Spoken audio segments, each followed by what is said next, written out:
Nous sommes dans la belle ville de Saint-Tropez, dans le sud de la France. Je crois même qu'on appelle cette côte la Riviera.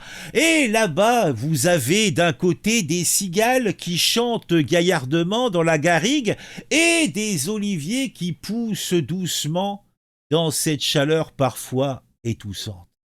Nous sommes à une période où le soleil provençal plutôt tape.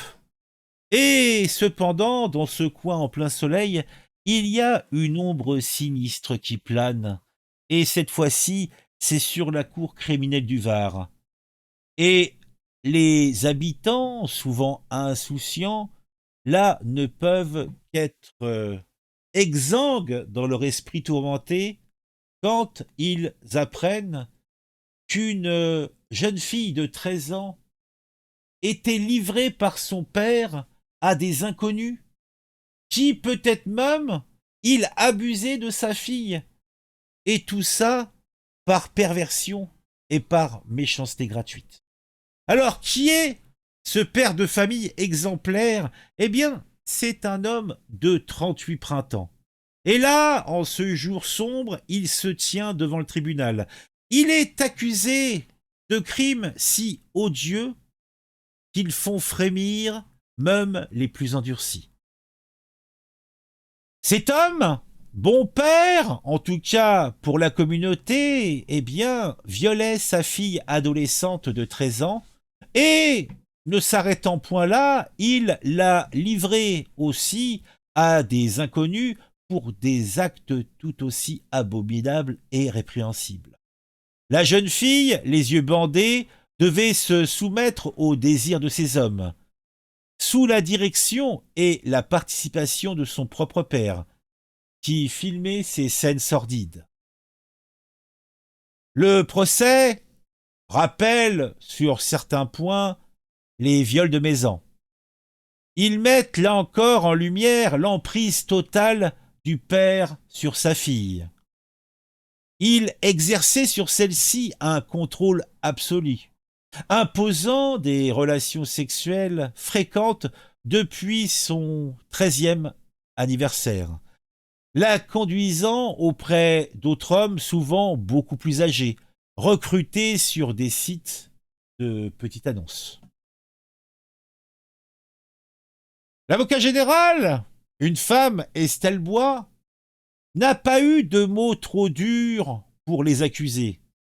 Le père, de son côté, tout en reconnaissant les faits, a osé le vil, le pas beau.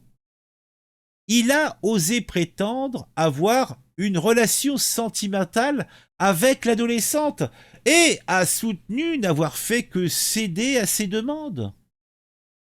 Un autre accusé, un sexagénaire, père de 6 enfants, avait affirmé avoir été piégé, assurant n'avoir pas douté de l'histoire du fantasme de domination de deux jeunes adultes.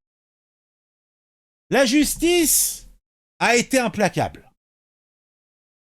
Elle condamne ce père émérite à 20 ans de réclusion criminelle, la peine maximale. L'auteur accusé, ou plutôt, je me perds, l'autre accusé, identifié grâce à la géolocalisation des photos et vidéos pornographiques, a pour sa part écopé de 16 ans de réclusion. Les condamnations étaient conformes aux réquisitions de l'avocate générale. Alors, je ne peux que imaginer que les habitants de Saint-Tropez sont choqués par cette affaire et qu'ils doivent se demander comment cela peut être possible dans un petit village de France où le vin coule à flot, où les bateaux de luxe sont à quelques encablés du port, où des bouteilles à 15 000 euros de champagne se vendent certains soirs.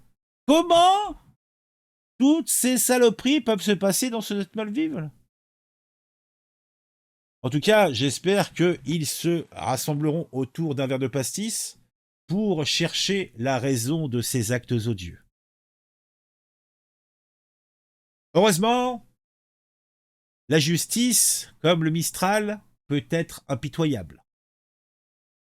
Et ce vilain père a été condamné à une juste peine.